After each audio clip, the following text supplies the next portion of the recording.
अस्सलाम वालेकुम नाजरीन, मैं हूं फ़ाद हुसैन और आपको आज के इस स्पेशल शो में खुशामदीद कहता हूं। नाजरीन, आज के इस स्पेशल शो में जिस कंपनी के ऊपर हम बात करेंगे, तफसीली जायज़ा लेंगे, कंपनी है DG Khan cement. DG Khan cement company limited, जिसको पीएसएक्स के अगर हम बात करें तो डीजीकेसी से जो है वो कोट किया जाता है। इस कंपनी के ऊपर आज हम तफसीली बात करेंगे। कौन से प्रोडक्ट्स हैं जो कि कंपनी मैन्युफैक्चर करती है और उसकी मार्केट के अंदर फ़रोख्त करती है, और साथ साथ कंपनी के पिछले कुछ सालों की फाइनेंशियल परफॉर्मेंस कैसी रही है,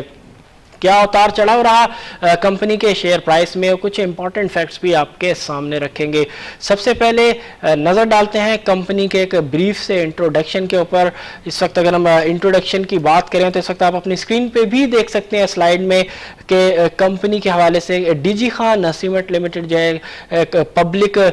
लिमिटेड कंपनी है जो कि 1978 के अंदर जो है इनकॉर्पोरेट हुई थी अंडर द कंपनीज ऑर्डिनेंस 1913, जो कि अब companies ordinance companies act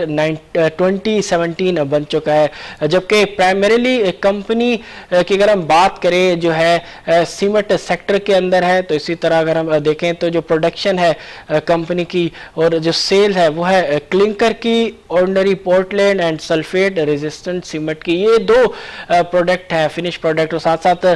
company clinker जो है वो भी जो है फरोख्त करती है। तो सीमेंट सेक्टर के अंदर कंपनी कोट होती है, सीमेंट जो है मैन्युफैक्चर करती है और उसको मार्केट के अंदर जो है फरोख्त करती है।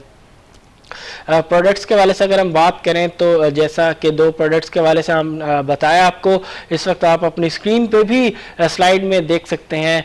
कि कौन से जो है दो प्रोडक्ट्स हैं कंपनी के सीमेंट के। अगर हम बात करें साथ साथ कंपनी की लोकेशन के हवाले से बात करें तो इस वक्त जो सीमेंट सेक्टर के अंदर डीजी खान सीमेंट है वो एक तो सबसे वन ऑफ द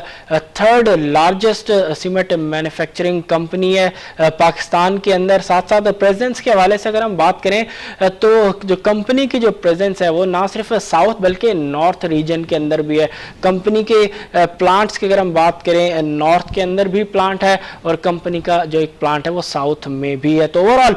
कंपनी दोनों इन रीजन्स के अंदर, साउथ हो या नॉर्थ हो, दोनों में अपनी प्रेजेंस जो है वो रखती है, चाहे वो प्रोडक्शन के हवाले से हो या सेल्स ऑफिस के हवाले से हो। यानी कि एक अच्छी स्ट्रेटजी के तहत जो है वो कंपनी अपने इन फुटप्रिंट्स को लोकली पाकिस्तान के अंदर जो है वो एक बेहतर तरीके से अगर हम कहें कि एक्सपेंड कर रही है तो गलत नहीं होगा। कंपनी के हवाले से अगर बताते चलें तो कंपनी की जो प्रोडक्शन फैसिलिटी है वो है 6.7 मिलियन टन्स की, और इस फैसिलिटी, इस पूरी प्रोडक्शन की अगर हम बात करें 6.7 मिलियन टन के हवाले से, तो इस कैपेसिटी की वजह से डीजी खान सीमेंट जो है पाकिस्तान में तीसरी लार्जेस्ट सीमेंट मैन्युफैक्चरिंग कंपनी के तौर पे सामने आती है। लोकेशन के हवाले से आपको बताया कि किस बेहतरीन तरीके से कंपनी जो है अपने जो फुटप्रिंट्स हैं उनको पाकिस्तान के अंदर जो है वो एक्सपेंड कर रही है। अब नज़र डालें कंपनी के पिछले कुछ सालों की फाइनेंशियल परफॉर्मेंस के ऊपर, तो सबसे पहले बात करेंगे कंपनी की प्रॉफिटेबिलिटी के ऊपर कि ओवर द ईयर्स कंपनी की जो प्रॉफिटेबिलिटी है, कंपनी की जो सेल्स है उसमें क्या ट्रेंड रहा। सबसे पहले फिस्कल ईयर 19 के ऊपर अगर हम नज़र डालें तो फिस्कल ईयर 19 के अंदर जो कंपनी की सेल्स थी वो 40.5 बिलियन रुपीज़ की थी, जबकि फिस्कल ईयर 20 में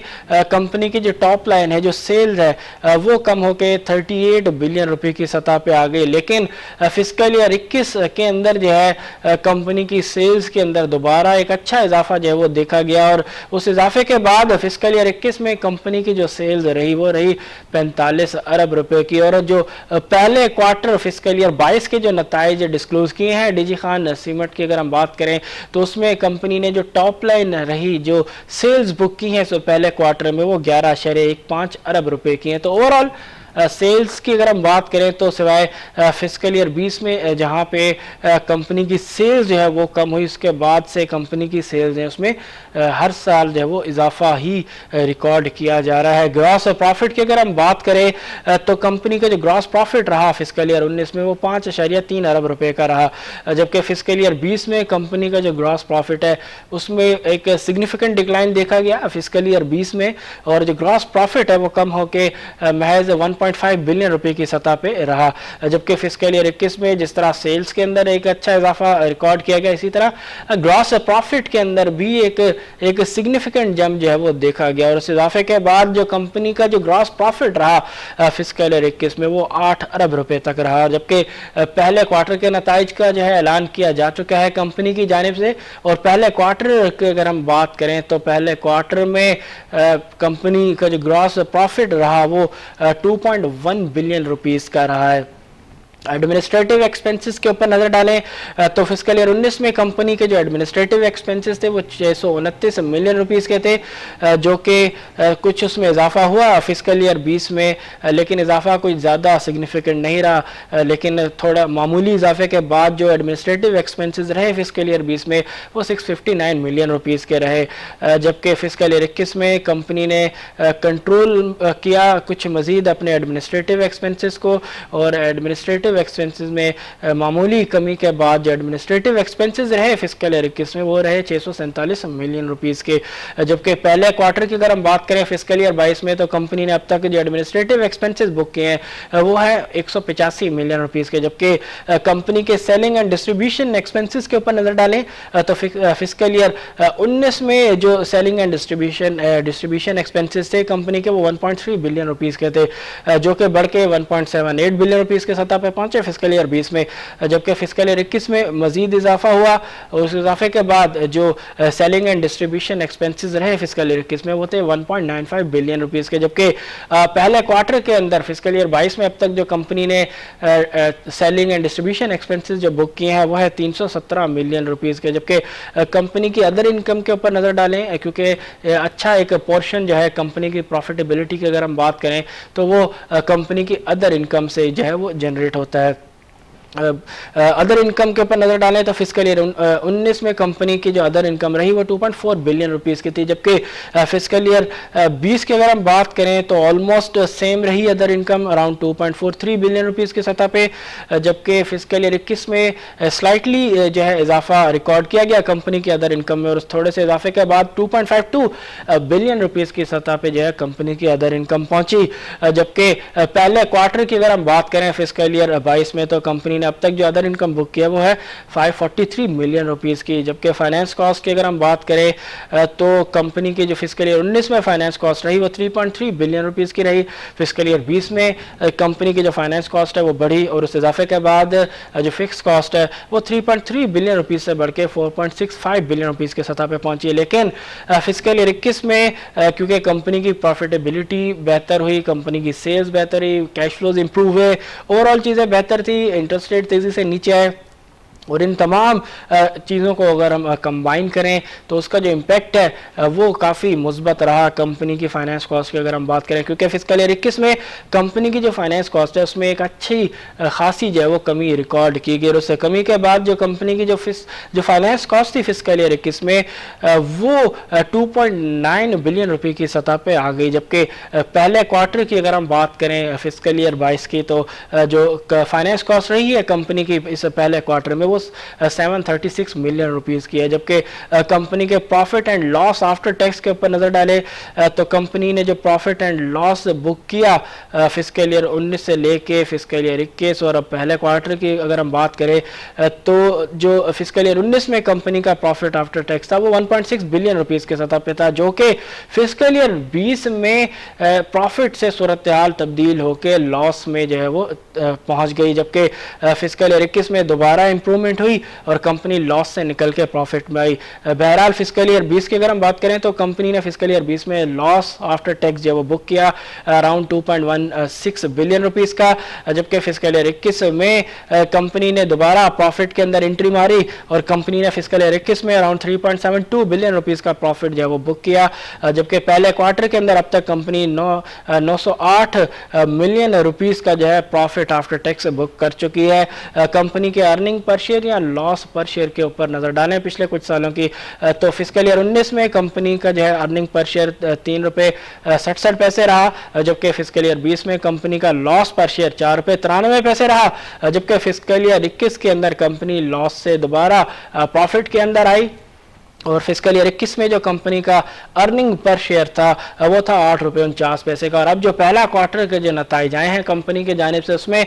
कंपनी ने जो अर्निंग्स पर शेयर जो है डिस्क्लोज की है उसके मुताबिक कंपनी का जो EPS है वो 2 रुपये 7 पैसे का रहा है। तो over the years definitely company की पोजीशन सिवाय फिस्कल ईयर 20 की अगर हम बात करें तो काफ़ी बेहतर ही जो है वो दिखाई दे रही है।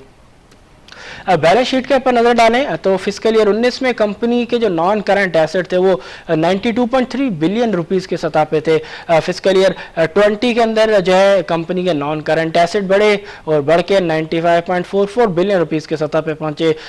उन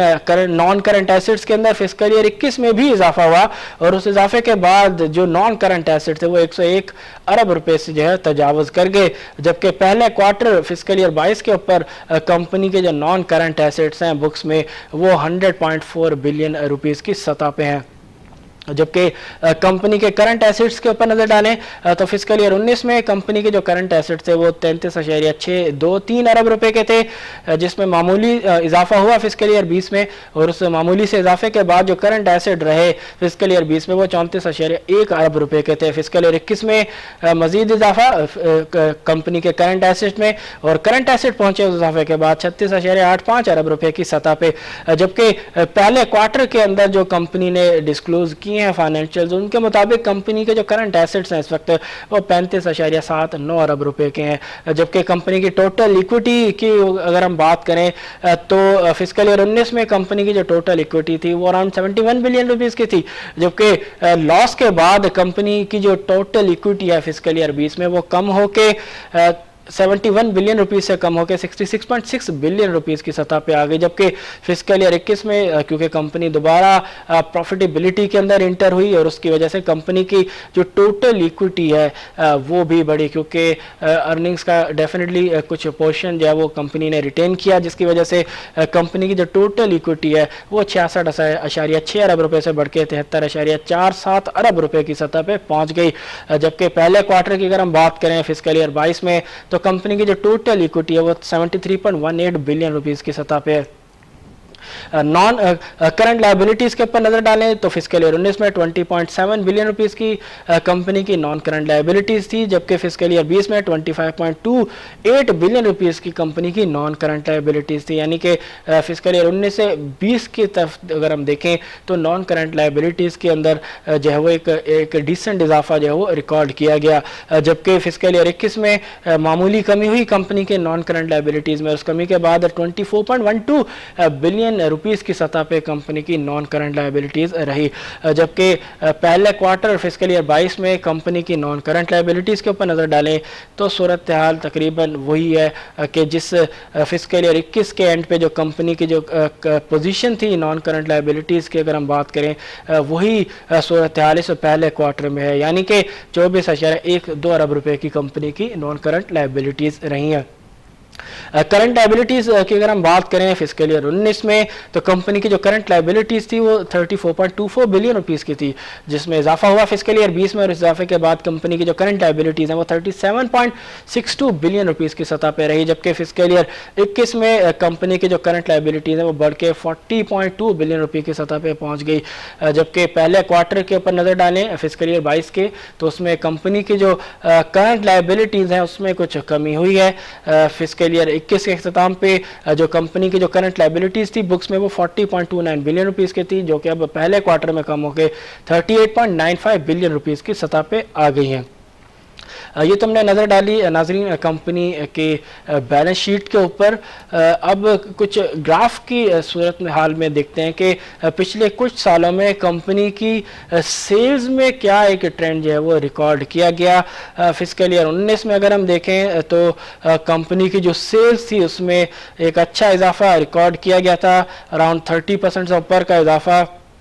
कंपनी की सेल्स में, जबकि फिस्कल ईयर 20 में कंपनी की जो सेल्स है वो जो है वो नीचे आ गई। फिस्कल ईयर 20 में कंपनी की सेल्स के अंदर जो है वो कमी जो है वो रिकॉर्ड की गई और उसकी मेन वजह जो है वो ओवरऑल जो कोविड-19 की सूरत हाल थी मुल्क भर में, जिसकी वजह से लॉकडाउन भी लगाना पड़ा और उससे पहले भी जो कुछ माशी इश्यूज थे उसका जो है डेफिनेटली इम्पैक्ट जो है वो पड़ रहा था सेक्टर पे, जिसकी वजह से दीगर कंपनीज की तरह डीजी खान सीमेंट की भी फिस्कल ईयर 20 के अंदर परफॉर्मेंस जो है बेहतर नहीं रही। जबकि फिस्कल ईयर 21 में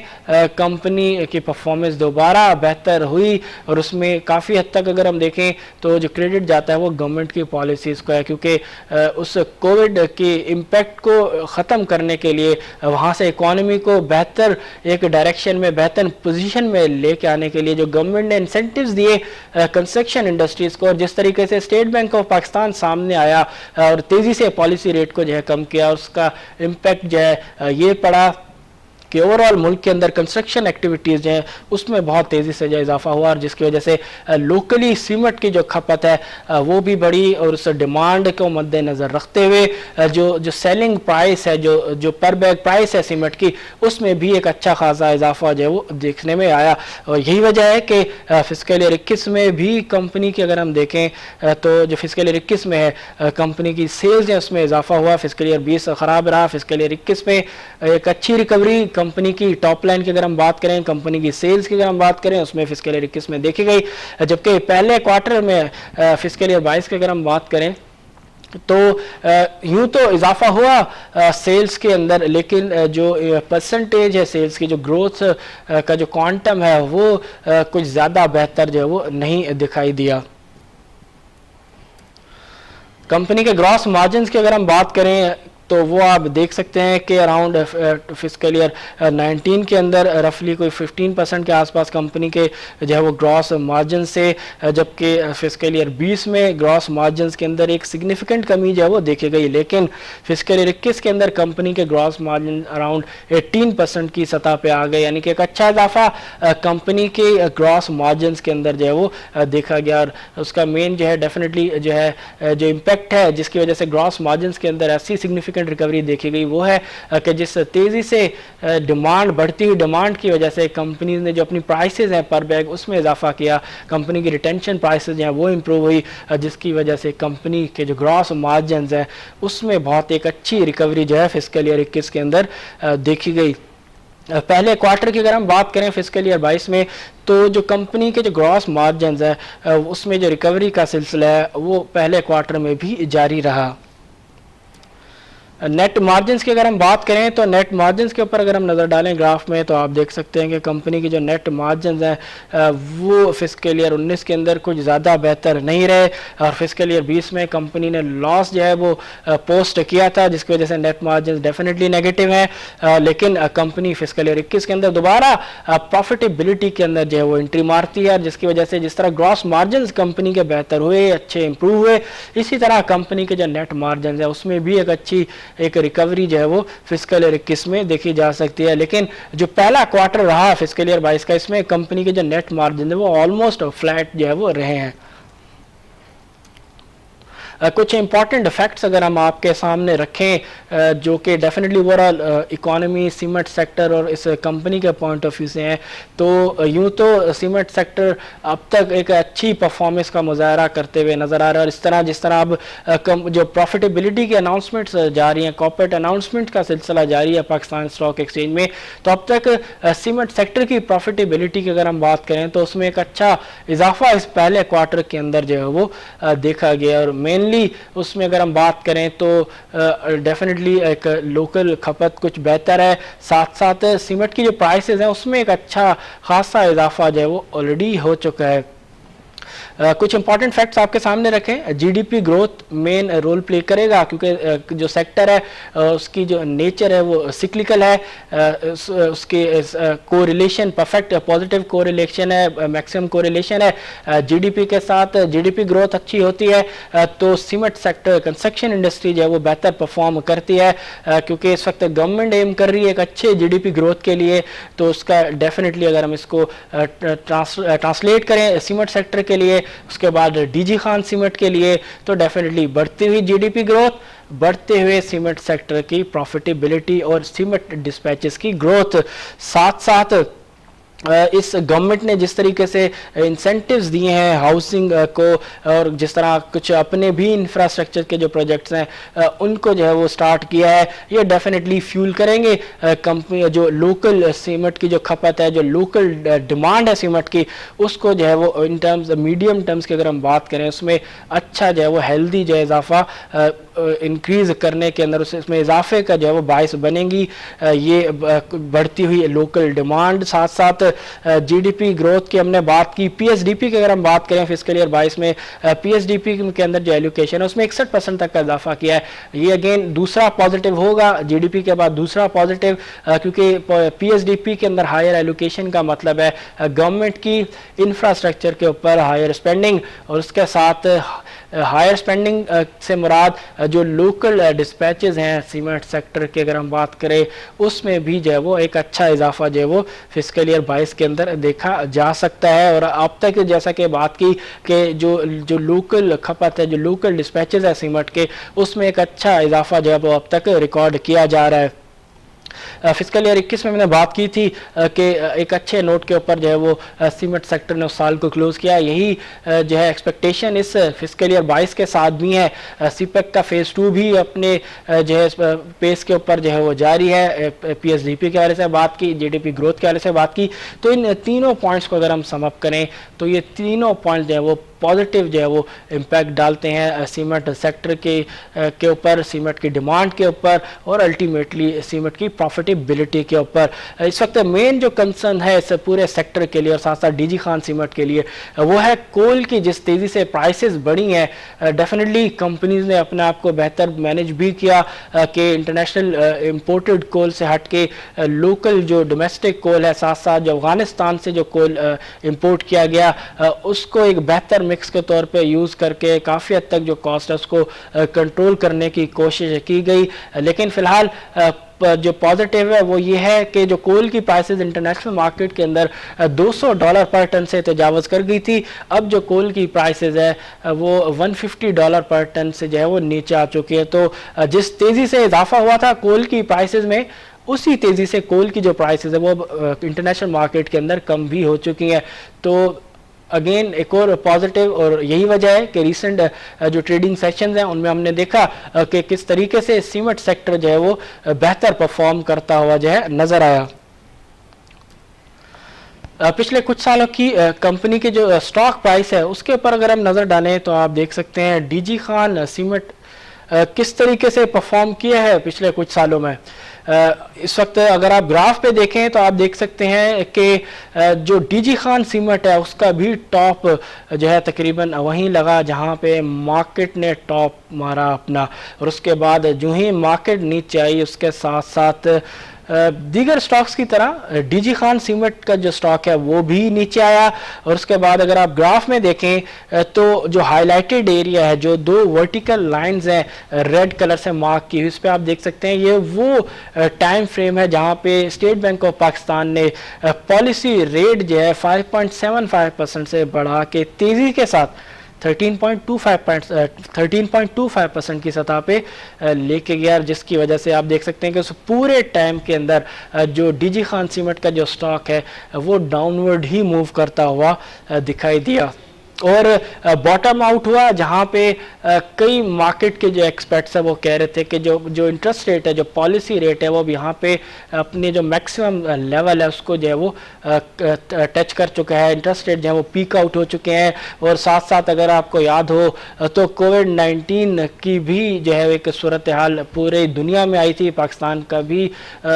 में भी उसका एक इम्पैक्ट पड़ा था, जिसकी वजह से एक्सपेक्टेशन मार्केट के अंदर थी कि जिस तरह गवर्नमेंट है फिजिकल साइड पे जो है सपोर्ट कर रही है इकोनॉमी को, इंडस्ट्रीज़ को। उसी तरह स्टेट बैंक मॉनेटरी फ्रंट पे भी आके सपोर्ट करेगी। यही वजह है कि वहाँ से स्टॉक प्राइस जो वो आहिस्ता आहिस्ता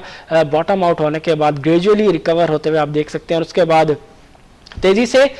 जो पॉलिसी रेट है स्टेट बैंक ऑफ पाकिस्तान की जानिब से जो वो कम किया गया। बहुत ही मुख्तसर अरसे के अंदर जो है स्टेट बैंक ऑफ पाकिस्तान ने इकोनॉमिक एक्टिविटीज़ को सहारा देने के लिए जो पॉलिसी रेट है उसको 13.25 से कम करके 7% की सतह पे जो है वो लेके आए स्टेट बैंक ऑफ पाकिस्तान। और उसके बाद स्टॉक प्राइस जो है